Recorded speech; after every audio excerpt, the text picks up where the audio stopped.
नमस्कार दोस्तों, आज हम कक्षा 5वीं विषय पर्यावरण अध्ययन वर्ष 2024 का वार्षिक परीक्षा का प्रश्न पत्र देख रहे हैं। पहला प्रश्न है, मूंग को अंकुरित करने के लिए उन्हें भिगोकर गीले कपड़े में रखना चाहिए। इसका उत्तर डी वाला है।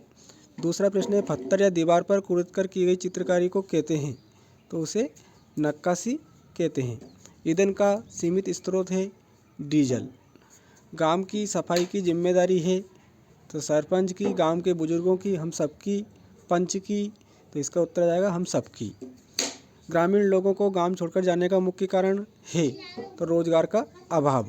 अचार रखने से पहले बर्तन को धूप में सुखाते हैं। ऊंचाई पर सांस लेना मुश्किल होता है, इसलिए पहाड़ों पर चढ़ने वाले लोग साथ में ऑक्सीजन सिलेंडर भी ले जाते हैं। हथेली आपस में रगड़ने पर गर्म हो जाती है। खेल के माध्यम से शरीर स्वस्थ होता है। 2 बूंद जीवन के लिए, यह नारा पोलियो बीमारी से संबंधित है। प्रश्न क्रमांक 11 है, सपेरा, इसकी सही जोड़ी होगी सांप। तांगा, इसकी सही जोड़ी होगी घोड़ा। मदारी, इसकी सही जोड़ी होगी बंदर। सर्कस, इसकी सही जोड़ी होगी हाथी। उसके बाद प्रश्न क्रमांक 12 है, निपेंथिस पौधे का भोजन क्या है? तो निपेंथिस पौधे का भोजन छोटे मोटे कीड़े मकोड़े होते हैं। प्रश्न क्रमांक 13 है, पानी के स्रोत क्या हैं? किसी एक स्रोत का चित्र बनाइए। कुआं, नदियाँ, झरने, तालाब, नल आदि। एक का चित्र आपको इसमें बनाना है। उसके बाद में प्रश्न क्रमांक 14 है, आपको किस तरह का एडवेंचर पसंद है? तो पिकनिक पर जाना, मौज मस्ती करना। अगला है प्रश्न क्रमांक 15, यदि हम कहीं ट्रैफिक जाम में फंसे हैं तो हम वहाँ पर कितने प्रकार के प्रदूषण महसूस करेंगे? तो ध्वनि प्रदूषण और वायु प्रदूषण को हम महसूस करेंगे। उसके बाद में प्रश्न क्रमांक 16 है, गांव के लोग अपने परिवार के साथ शहरों में रहने क्यों आते हैं? तो रोजगार के लिए और अपना जीवन यापन करने के लिए गांव के लोग अपने परिवार के साथ शहरों में आते हैं। उसके बाद प्रश्न क्रमांक 17 है, मच्छरों को अंधेरे में भी आपके होने का एहसास कैसे होता है? तो हमारे शरीर की बदबू और खासकर पैरों के तलवे को सूंघकर मच्छरों को अंधेरे में भी हमारे होने का एहसास होता है। स्टीम प्लेट को पानी में कब तैरता हुआ रखा जा सकता है और कैसे डुबोया जा सकता है? तो स्टील की प्लेट को पानी में तैरता हुआ हम देख सकते हैं, लेकिन उसमें अगर हम भारी वस्तु रख देते हैं तो वह डूब जाता है।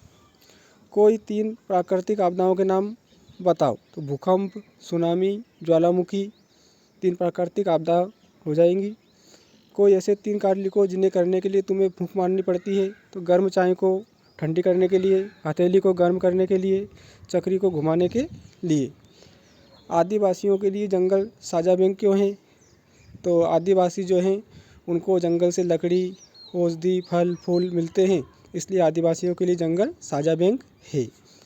निम्न में से रबी और खरीफ की फसलों को चुनकर लिखिए। तो रबी की फसल है गेहूँ, चना, अलसी। और खरीफ की फसल है सोयाबीन, मूंगफली, मक्का। उसके बाद प्रश्न क्रमांक 23, हमें बहुत लंबे समय तक भोजन नहीं मिले तो हमारे शरीर को क्या क्या परेशानी होंगी? तो हमें लंबे समय तक भोजन नहीं मिले तो शरीर कमज़ोर हो जाएगा, रोग प्रतिरोधक क्षमता कम हो जाएगी, बीमारियां हो जाएंगी। प्रश्न क्रमांक 24 है, मलेरिया की बीमारी का पता कैसे चलता है? मलेरिया के लक्षणों को लिखिए। तो ठंड देकर बुखार आना, शरीर में दर्द, तनाव, थकान और सिर में दर्द होना, ये मलेरिया की बीमारी के लक्षण हैं और हमें पता चल जाता है कि हमें मलेरिया है। प्रश्न क्रमांक 25 है, ग्लोब पर नीचे की ओर लोग रहते हैं, वह उल्टे खड़े हैं, वह गिरते क्यों नहीं है? तो ग्लोब अर्थात पृथ्वी पर नीचे की ओर जो लोग रहते हैं वह उल्टे खड़े हैं, वह गिरते इसलिए नहीं है क्योंकि पृथ्वी में गुरुत्वाकर्षण शक्ति होती है। गुरुत्वाकर्षण शक्ति के कारण लोग गिरते नहीं हैं। प्रश्न क्रमांक 26 है, खेती के प्राचीन और आधुनिक तरीकों में अंतर लिखिए। खेती के प्राचीन और आधुनिक तरीकों में अंतर।